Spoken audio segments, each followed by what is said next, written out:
Hello guys, welcome back to my channel. তো আগের এপিসোডে লাস্টে আমরা দেখছিলাম যে ফিরো একটি ফাঁকা ক্লাবে দুটি ছেলেকে বুলি করছিল। তখনই সেখানে ইয়ঙ্গি অ্যান্ড কিয়ম চলে আসে, আর যাদেরকে দেখে ফিরো বলে, আচ্ছা তার মানে তোমরাই হাই স্কুল হিরোজ, আর তোমরাই নাম অ্যান্ড কিয়নের ওই অবস্থা করেছো, এবার কি আমার বাড়ি। আর আমরা দেখি শুধুমাত্র সেখানে ফিরোর গ্যাংটা ছিল না, আর সাথে সাথে অনেক পুলিশদেরই গ্যাং ছিল যারা ডান্ডা অ্যান্ড রড হাতে নিয়ে রেখেছিল তাদেরকে মারার জন্য। আর যখন ফাইট স্টার্ট হয়, কিয়ম অ্যান্ড ইয়ঙ্গি তাদের সাথে ফাইট তো করছিল, বাট তারা সংখ্যায় অনেক বেশি থাকার কারণে তারা খুব শীঘ্রই ক্লান্ত হয়ে পড়ে, যার কারণে ভিডিওর লোকেরা তাদেরকে ধরে ফেলে। আর এখানে ভিডিও ক্যামেরা অন করে তাদের কাছে আসে তাদের ফেস রিভিল করার জন্য। আর যখন সে ইয়ঙ্গের ফেস থেকে মাস্ক সরায়, সে তাকে দেখে বলে, আচ্ছা তার মানে তুই তোর ফ্রেন্ডের বদলা নিতে এসেছিস, তুই কি ভুলে গিয়েছিস আমরা তোর ফ্রেন্ডের কি অবস্থা করেছিলাম। বাট তোর এই দ্বিতীয় পার্টনারটিকে এটা বলে সে কিউমের ফেসেরও মাস্ক খুলে দেয়, অ্যান্ড এই সুযোগে কিউম তাকে একটি জোড়া লাথি মারে।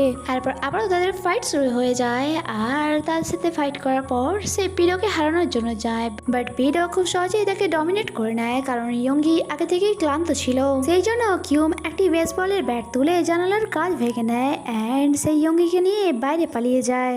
বাট তাও পিডো অ্যান্ড তার গ্যাংরা তাদের পিছু ছাড়ে না, তাদেরকে ফলো করে। আর ওই রাস্তা দিয়েই জুন যাচ্ছিল, অ্যান্ড তাদেরকে এইভাবে দৌড়তে দেখে সে তাদের হেল্প করে, যার জন্য কিউম তাকে থ্যাঙ্কস বলে। জুন বলে, কোনো ব্যাপার নয়, এমনিতেও তুমি আমাকে সেকেন্ড ইয়ারের পুলিশদের হাত থেকে বাঁচিয়েছিলে, তাই এটা ভেবে নাও যে আমি তোমাকে এদের থেকে বাঁচালাম। আর তখন ইয়ঙ্গি এক্সপ্লেন করতেই যাচ্ছিল যে এইসবের কারণ কি, বাট কিউম তার কোনো কথাই শুনতে রাজি ছিল না। সে বলে, ঠিক আছে, কোনো কিছু বলার কোনো দরকার নেই। অ্যাকচুয়ালি তার রাগও ছিল এটা ভেবে যে সে তাকে আর আগে বলেনি এই ব্যাপারে। সেই জন্য কিউম জুনকে জিজ্ঞাসা করে, আজ রাতটা কি তুমি তোমার বাসায় আমাকে থাকতে দেবে। তাই জুন তাকে তার সাথে জিমে নিয়ে যায়, কারণ সেও জিমেতে থাকতো, আর তার বাসার অবস্থা খুবই খারাপ ছিল। আর আমরা জানতে পারি জুন অনেক বছর ধরেই বক্সিং করছে, অ্যান্ড এটার দরুন সে অনেক মেডেলও জিতেছিল। কিউম পাঞ্চিং ক্লাস নিয়ে বক্সিং করছিল, আর এখানে জুন তাকে অনেক কিছু শেখায়। যখন কি তার বাসা থেকে তাকে কল করে যাচ্ছিল, বাট সে তার ড্যাড আর মমের কল রিসিভ করছিল না, আর যার কারণে ড্যাডের অনেক বেশি রাগ হয়। তিনি তার জন্য প্রাইভেট টিউশন টিচারকেও বাসায় ডেকেছিল, বাট সে না আসার কারণে টিচারকে ফিরে যেতে হয়। অন্যদিকে ভিডিও কিউম অ্যান্ড ইয়ঙ্গের ভিডিও ওয়ানসুককে দেখাচ্ছিল, যা দেখে সে হাসে, আর তারা নাম অ্যান্ড কিউনও জানতে পেরে যায় যে ওই মার্কস ফাইটারদের মধ্যে একজন ছিল ইয়ঙ্গি, যার ফ্রেন্ড ইয়ং জিসুংকে কোমাতে পাঠিয়েছিল। কিউন বলে যে জিসুকও তার জ্ঞানে ফিরে এসছে। এখানে ওয়ানসুক বলে, আমি তো তাদেরকে দেখে নেব, বাট এটার জন্য সে অনেক বড় একটা টাকার অ্যামাউন্ট চার্জ করে। নেক্সট ডে জুন অ্যান্ড কিউম একসাথে স্কুলে আসে, বাট আমরা দেখি এখনো সে ইয়ঙ্গের সাথে কোনো রকম কথা বলছিল না। আর স্কুলের বাইরে আমরা ওয়ানসুককে আসতে দেখি, অ্যান্ড আসা মাত্র সে নামের গ্যাংয়ের একজনকে মারা শুরু করে।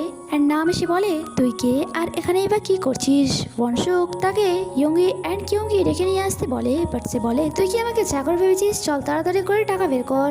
আর এটা শোনার পর তো স্মাইল করে তাকে একটি ট্রেনের লাথি মারে, আর পর তাদের মধ্যে ফাইট হয়। বাট ওয়ানসুক তো ফাঞ্চেই তার অবস্থা খারাপ করে দিয়েছিল, নাম তার স্পেশাল মুভি তাকে ফাঁসানোর চেষ্টা করে, বাট ওয়ানসুক তো উল্টে তারই পা ভেঙে দেয়। এরপর নামের লোকেরা যায় ইয়ঙ্গি অ্যান্ড কিউমের কাছে খবর দিতে, আর আমরা জানতে পারি কিউম অ্যান্ড ইয়ংয়ের মধ্যে যে মিসআন্ডারস্ট্যান্ডিং হয়েছিল তারা তা ক্লিয়ার করে নিয়েছে। এরপর আর তারাও বেডরুমে পৌঁছে যায়। কিউম বলে, টাইম খুব কম, তাই আমাদেরকে তাকে খুব তাড়াতাড়ি হারাতে হবে, চলো খেলা শেষ করা যাক। বাট ইয়ঙ্গি বলে, সে আমার শিকার, তাই আমি তাকে হারাবো। মনসুক বলে, আমি তো ওই কিউমকে জানার জন্য অনেক বেশি কিউরিয়াস, আর তুই ছোট বাচ্চাদের মতো আমার সাথে পাঙ্গা নিতে আসছিস, আগের বারের মতো তুই পালিয়ে যাবি না তো। যা শুনে ইয়ঙ্গি অনেক রেগে তাকে মারতে আসে, বাট সে এক লাথিতেই তাকে দূরে ছুঁড়ে ফেলে দেয়, আর তাকে আটকে বলে সে জেসুর সাথে ফাইট করতে চায়। অ্যান্ড ওয়ানসুক তার ফার্স্ট নিয়ে অনেক বেশি মজা উঠেছিল, আর আমাদেরকে পাঁচটা সিন দেখানো হয় যেখানে ওয়ানসুক অ্যান্ড তার গ্যাংয়েরা জেসু আর ইয়ঙ্গের উপর অনেক বেশি অত্যাচার করতো। তারা প্রত্যেকদিন তাদেরকে টাকা নিয়ে আসতে বলতো, অ্যান্ড একবার তো ইয়ঙ্গি টাকা নিয়ে আসে, বাট জেসু টাকা নিয়ে আসে না, যার কারণে ওয়ানসুক অ্যান্ড তার গ্যাংয়েরা তাকে অনেক মারে। আর যেহেতু ইয়ঙ্গি টাকা দিয়ে দিয়েছিল, তাই তারা তাকে সেখান দিয়ে চলে যেতে বলে, বাট ইয়ঙ্গি জিসুংকে নিয়ে যেতে চাইছিল, বাট সে তো যেতে চাইছিল না, তাই তারা তাকে ধমকায়।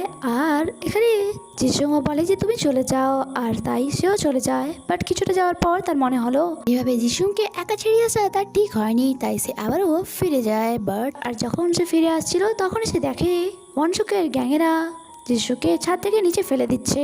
আর এই সব কিছু তার চোখের সামনে ঘটছিল, যার কারণে সে ফাইট শিখে তাদের থেকে বদলা নেওয়ার জন্য নিজেকে ট্রেন করে। আর তাদের ফাইট স্টার্ট হয়, যেখানে ইয়ঙ্গি প্রথমে তো তাকে 2-4 পাঞ্চেস মারে, বাট যাই ওয়ানসুক খুব সহজেই ডমিনেট করে নেয় এন্ড তার ভালো করে ধোলাই করে, যা দেখে কিউম ওয়ানসুককে ফাইটের জন্য চ্যালেঞ্জ করে। এরপর তাদের দুজনের ফাইট স্টার্ট হয়, যেখানে কিউমও তার হাতে অনেক মার খায়, বাট সে তাও তাকে 2-4 পাঞ্চেস মারে, ইভেন তো তাকে তুলে নিচে ফেলে দেয়, আর যার কারণে তার এক হাতে ফ্র্যাকচারে চলে আসে।